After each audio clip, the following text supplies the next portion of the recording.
Welcome to Solvetic, your channel to always learn technology easily. Below in the description, you will find useful links we used in this video.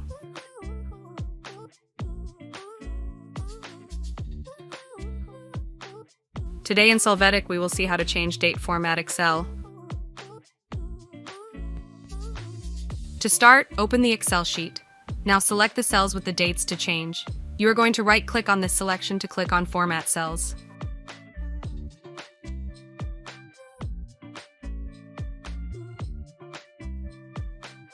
You can see that the date group opens.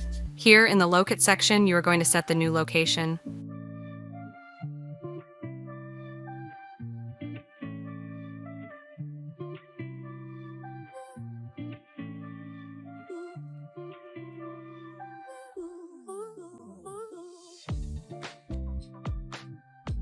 When you click OK, changing the date format will be automatic.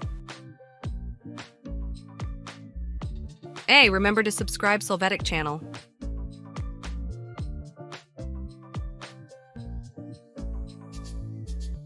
We hope it has been helpful for you. Here are links to watch more videos of your interest and subscribe to the Solvetic channel. Thank you.